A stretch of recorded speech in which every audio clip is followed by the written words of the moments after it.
You know, on this channel, I really do try to mix up the stories that I cover. I try to give you some lighter stories, some stories of people being heroic, and hopefully by the time that this video comes out, I will have released a video of a story of somebody, a good guy with a gun, being heroic in the city of Houston. But unfortunately, these bad things that I keep warning you about, these bad policies that lead to awful results, keep getting kept in place. They don't change in a lot of places in this country, and a perfect example of this is the murder of a Cook County Sheriff's deputy, yet another cop killed in and around the Chicago area by somebody who never should have been out of prison in the first place. But of course, he got an early release for good behavior because 5 times being a convicted felon, 2 gun crimes post being a convicted felon that he was convicted of, obviously means that he's an innocent Angel Aladdin and he deserves his 27th chance because, oh my god, it would be a shame in society if we held this guy in prison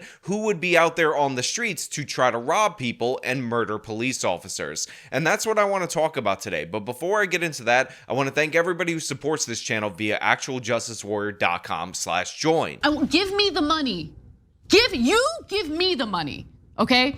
It was incredibly quick, Judy. The man charged with Deputy Rafael Wordlaw's murder is a 5-time convicted felon who was only just released from prison on his latest case last year. So oftentimes on this channel, I praise local news reporting when it is accurate, when it helps me find these cases that I want to elevate on my channel. But to be clear, this is not one of those cases. This is not praiseworthy reporting from the local news because while it is in fact true that this is a 5-time convicted felon who was released only last year in the year 2023 on his latest conviction for a charge, that nowhere near tells you the whole extent of the story. What we have to find is some supporting information from the written word because they clarify what is the most crucial part about that 2023 release, and that is, of course, that it never should have happened in the first place. So the suspect, known as Cordarrow Thompson, who according to police is seen on surveillance video participating in the shooting, actually has 5 felonies as they said, but he has 2 specific gun charges. There's one in 2015, which was a felon in possession of a firearm. Good work, gun control on that. But then there's the 2020 case that they just referenced, where he was convicted and he was sentenced to 8 years in prison as a result of that particular felon in a possession of a gun case. Now, that 2020 charge was unlawful use of a firearm. Again, he was convicted of that in 2021, and he was later sentenced to 8 years in prison, but he was released in 2023 after being given credit for good behavior and his time in custody before his conviction. It was incredibly quick, Judy. The man charged with Deputy Rafael Wordlaw's murder is a 5-time convicted felon who was only just released from prison on his latest case last year. Now, obviously, if they would have held him halfway on his sentence, he wouldn't be out of prison until next year, but they decided that he deserved to be released only after 3 years because isn't he an innocent Angel Aladdin? And post that, there were no additional red flags that would have warned you that this guy, who again should have been on probation or actually parole for that early release, would have reoffended. Except, of course, that's not the case. We're talking Cook County here, so he was rearrested and re-released from jail in January of this year. So while he was out 5 years early on a prison sentence, he ended up getting a 3rd weapons charge that has not been adjudicated yet. He was arrested for that 3rd weapons charge, and rather than sending him back to prison to finish out his 8-year bid, they decided to just release him from jail because honestly, he's such a good boy, he has such good behaviors that we had to let him out early in the first place, despite that being his 5th felony conviction, and just because he ended up with the firearm in his hand again after 2 separate felon in possession of firearm convictions, that didn't mean that we needed to hold him at all. I mean, that was all the way back in January. Who would have thought that this guy with a lengthy criminal history that goes back decades would just be somebody who continuously reoffended? Only every single person looking at this objectively, but because we have Kimberly Fox as the district attorney for Cook County and she doesn't want to prosecute anyone for anything, she just wants to say that the criminal justice system is racist, this guy was out on the streets, and of course, he deprived a good black family who raised a cop's son who acted heroically in this situation so that he could get killed by this criminal who is affected by the systemic systems and the structural racism. And what's insane about this is that Chicago, a place known for their gun control, had this guy arrested multiple times on gun charges post his original felony conviction, says that, oh, well, you know what we need in response to this? We need stricter gun control laws. We need more rules to prevent citizens from owning guns because that's what it's going to take in this scenario in order to prevent this from happening. Quote, obviously we need tougher laws. I agree with that part. And then it says we need tougher gun laws. Snelling said, we need more accountability when it comes to people who are committing acts of violence. Again, I agree with that last part. However, I do want to point out that they had all the gun control that they needed in this particular situation. It is federally illegal for a felon to be in possession of a firearm. They had him convicted on that. He was supposed to serve 8 years. They let him out early anyway. They had an additional warning when he was arrested again, being a felon in a possession of a gun after this pattern of behavior. So no, tougher gun control laws are not going to be the thing that solves this. Enforcing the current laws, actually holding people accountable, holding repeat offenders in jail so that they don't repeat offend while they're out, while you're adjudicating those cases, would actually have solved this. In court today, a Cook County judge ordered Cordarrow Thompson held pending his trial, saying of his record, it doesn't get any more dangerous than that. Yeah, well, it's nice to know that the judge this time, after he murdered a police officer in cold blood,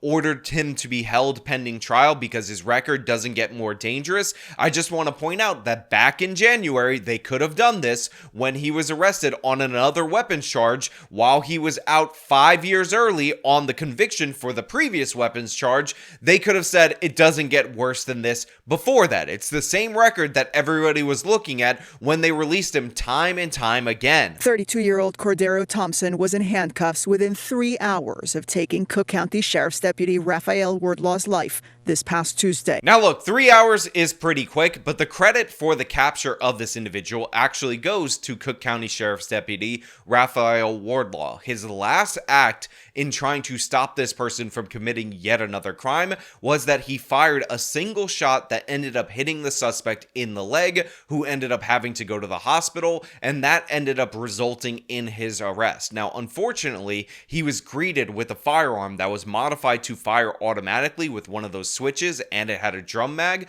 with 69 shots in return for the one that he fired. But because of his heroism, because he stood up to this guy who's armed with 2 firearms modified to fire automatically, we end up having a suspect in custody who, by the way, should have already been in custody, but credit to the sheriff's deputy for his actions in this specific situation, because he gave his life to make sure we know who committed this crime, who needed to be locked up, and that is objectively heroic. Rafael is in heaven right now, and this is happening so quickly for him. But even as Wordlaw's devastated mother paid tribute to her fallen son and to the fast-moving police work that led to an arrest. Look, I feel absolutely awful for this woman. She raised a good son. He acted while he was off duty, by the way, not in the uniform. He had his firearm on him. And, you know, it's absolutely tragic that her son ended up losing his life when, by all accounts, he appears to be a decent guy. Also, he was apparently celebrating his 32nd birthday. It was in and around the week of his birthday. So he was out at a gas station, and there's mix-ups in the reports on whether or not he was the one that was the victim of the robbery or he saw one of his friends getting robbed at the gas station and decided to act. But, you know, that will all come out later on when we get some additional reporting and as we move through the trial phase. Both Police Superintendent Larry Snelling and Cook County Sheriff Tom Darts denounced the brazenness of the crime itself, which resulted in dozens of shots being fired in under a minute. How in God's name can we have someone firing off 69 rounds at somebody? in a sane society. Yeah, in a sane society, we shouldn't have a criminal suspect who has been barred from owning a firearm for over a decade, who was recently arrested and convicted for a crime he committed with a firearm, sentenced to 8 years, let out 5 years early, and then was rearrested for possessing a firearm again, and then just got an automatic release or a release with bail or whatever reason, whatever machination of circumstances led to that release, despite the fact that he's clearly and obviously a dangerous individual. This was entirely predictable. This sheriff's deputy is dead because time and time again, our criminal justice system is catered to the criminal. People tell you, oh, well, it would just be so sad for the criminal's family if this guy was held in jail awaiting trial. He needs a 57th chance. Isn't it sad for his family? Just think about the suffering of the perpetrator, the person who repeatedly threatens and attacks people with firearms time and time again, that we have a record of him doing that, because it would be horrible to hold him accountable in any way, shape, or form. And honestly, it might even be a little bit of evil white racism for you to even consider it. In court today, prosecutors said it was Wordlaw who fired first while sitting in his vehicle at this Woodlawn gas station early Tuesday. Thompson, they say, walked up to a friend who was pumping gas into his own vehicle and displayed two weapons.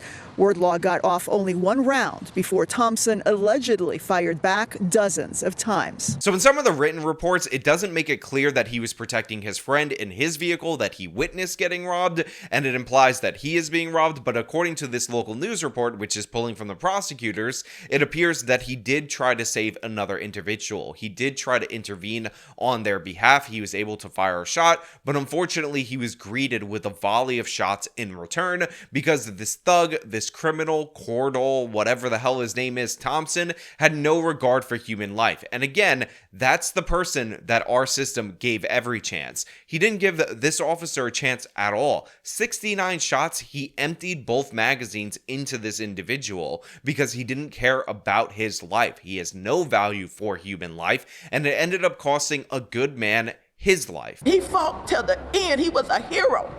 He fought protecting his friend. So here you have the mother saying he fought until the end, he fought protecting his friend, and yes, it is true, and I understand the emotion in there. Although I haven't lost anybody to murder, I can imagine how this woman is feeling, and it's absolutely devastating. I mean, just think about it. When you're the mother of a police officer, when you're the relative of a police officer, you fear the call that your son or daughter was killed in the line of duty. In this particular case, he wasn't in the line of duty. He was off. It was his day off. He was celebrating. He was hanging out with friends. He was just at a gas station. But the criminal does not warn anyone when they attack, when they initiate the attack, and he still acted as an officer heroically in this particular regard. Investigators say Thompson was shot in the leg, but managed to get into this green Chevy Tahoe and drive away, showing up shortly afterwards at Insight Hospital at 25th and Michigan. The offender gave false information about his identity.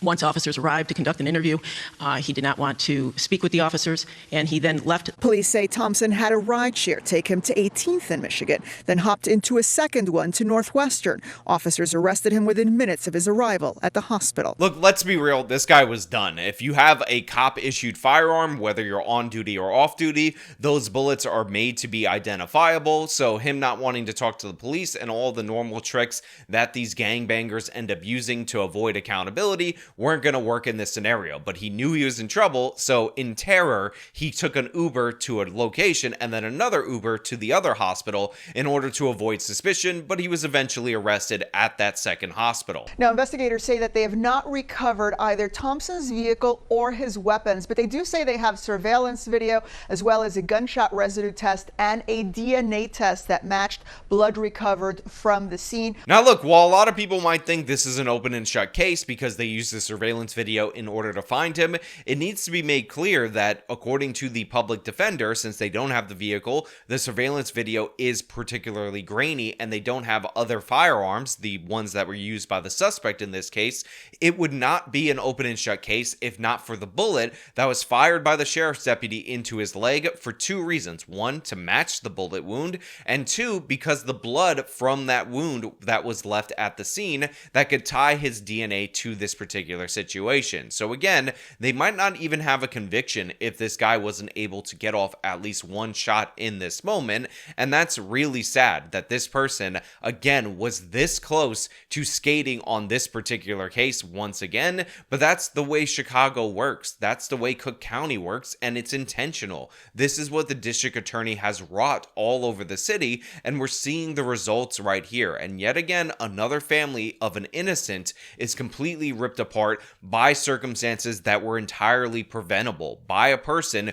who should have been in lockup, not just because of his 8-year sentence, but because of his post-early release for good behavior arrest on firearm charges again. But you know what? Those are just my thoughts. I want to know what you guys think down in the comments below. If you like this video, show them by leaving a like, subscribe for more content, follow me on my social media, support me via the support links in the description of this video. This has been me talking about a heroic officer who was killed by a criminal who should have never been on the streets in the first place. Till next time.